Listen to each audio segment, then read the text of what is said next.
This is the next part of the Python programming with the generator and related with the object-oriented programming with the advanced Python features. So in the previous part we was discuss about what is generator and how to generate the object and how to maintain with the different functions availability. So in this particular program we read about that how to yield function with the other programmings and how it will be available with the list also, because list is the very programmable feature and module in the Python programming and very important aspect of the programming field. So in this program we will learn about the object generation and convert the object generation into the list, how to display with the list and how to generate with the list.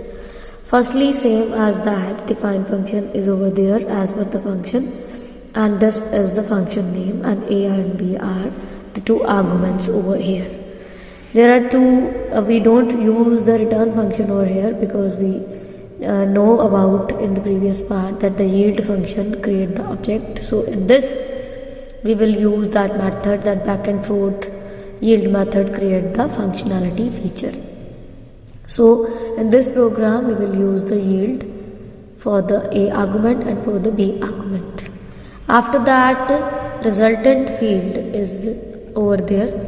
So result field में हम इसी particular class name को, जो हमने class name ली है यहाँ पे, same को यूज़ करते हुए a और b arguments को local variables के थ्रू एक 10 और 20 पास ऑन कर रहे हैं. और इसके बाद अगर मान लो कि हम लिख देते हैं प्रिंट रिजल्ट, तो ऑटोमेटिकली आप उसके बाद भी प्रोग्राम एग्जीक्यूट करोगे तो ये आपको यील्ड फंक्शन क्योंकि ऑब्जेक्ट क्रिएट कर लेता है तो ए में उसने ऑटोमेटिकली डाल देना है ये 10 और बी में 20 और आपके सामने ये 10 20 एग्जीक्यूशन में रिजल्ट डेफिनेटली प्रेजेंट होगा. ये प्रोग्राम दो तरह से बन सकता है. वन, एक सिंपल मेथड ये वाला था. सेकंड, अगर हम इसमें कोई अमेंडमेंट करते हैं, अमेंडमेंट ये है कि हमने लिस्ट के थ्रू अगर करना है कि लिस्ट में रिजल्ट आए. आपको पता है कि लिस्ट क्रिएट होती है ऐसे कि उसमें एलिमेंट्स चले जाते हैं, तो ऑलरेडी ही आर्गुमेंट में देखो एलिमेंट है तो हमें दोबारा से कोई एलिमेंट क्रिएट करने की ज़रूरत नहीं है, डायरेक्टली आपने लिस्ट यूज़ करनी है यहाँ पे. तो रिजल्टेंट फील्ड में ऑलरेडी ही वेरिएबल्स आ चुके हैं, तो इस प्रिंट को आप हटा दोगे ना तो ऑब्जेक्ट जनरेशन दिखेगी नहीं इसमें, और अगर लेके चलोगे तो फिर ऑब्जेक्ट जनरेशन भी दिखेगी. अब हम पहले बात करते हैं लिस्ट की.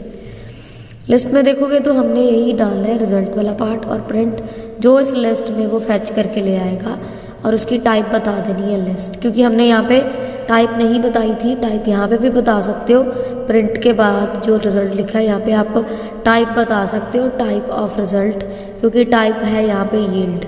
ये इसके साथ भी मैसेज लग सकता है एग्जीक्यूशन के टाइम पे, और इसीलिए ये यहाँ पे बी लग रहा है टाइप के साथ. और इसी तरह से अगर हम इन दोनों ही पार्ट्स को यहाँ पे नहीं चलाते तो ये सिंगल प्रोग्राम चल सकता है ऑब्जेक्ट क्रिएशन का.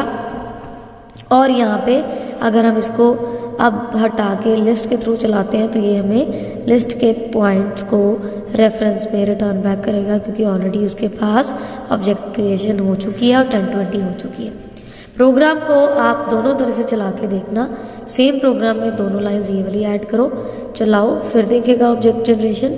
हटाओगे, लिस्ट डालोगे, तब भी ऑब्जेक्ट जनरेशन यहीं पे ही हो रहा है, क्योंकि यील्ड ही एक्चुअल में बैक एंड फोर्थ का काम कर रहा है और फंक्शनैलिटी को चलाने की कोशिश कर रहा है. सो प्रोग्राम में एक ऑब्जेक्ट क्रिएशन भी है जो यील्ड से ऑटोमेटिकली डेटा को फैच कर रही है, बट सेम प्रोग्राम हम लिस्ट के थ्रू भी अगर एंट्री देते हैं, क्योंकि लिस्ट भी एक बहुत एप्रोप्रिएट इम्पॉर्टेंट एस्पेक्ट है प्रोग्रामिंग लैंग्वेज का. सो इसमें भी अगर हम इनको दे रहे हैं ऐसा कॉन्सेप्ट तो वो ऑटोमेटिकली उसको उठाएगा. सो इस प्रोग्राम में ही हमने देखा है कि एक यील्ड फंक्शन इतनी इम्पोर्टेंस रखता है इस पार्ट के अंदर कि वो खुद का भी ऑब्जेक्ट जनरेट करता है और लिस्ट का भी पार्ट क्रिएट करता है. अब देखो यहाँ पे जब इसके साथ चलाओगे तो ऑब्जेक्ट जनरेट भी आएगा एग्जीक्यूशन में और 10-20 भी आएगा. इसको चलाओगे तब भी ये ऊपर पहले ऑब्जेक्ट जनरेट देगा ही देगा. ये वाला कोड जो लास्ट प्रीवियस पार्ट में मैंने आपको दिखाया है सो जिन स्टूडेंट्स ने भी उस वीडियो को नहीं देखा काइंडली देख लीजिएगा, and after that you will shift in to that programme. Definitely it will very helpful for your next upcoming exams, for the interview questions, for the bitwise questions, for the every field in the computer science and in the engineering field. So in the next part we will learn about more generator functions, and the video uploaded very soon. And if you have any type of question, kindly comment into the comment box. Reply will be given within the 24 hours. Till then, take care and thank you.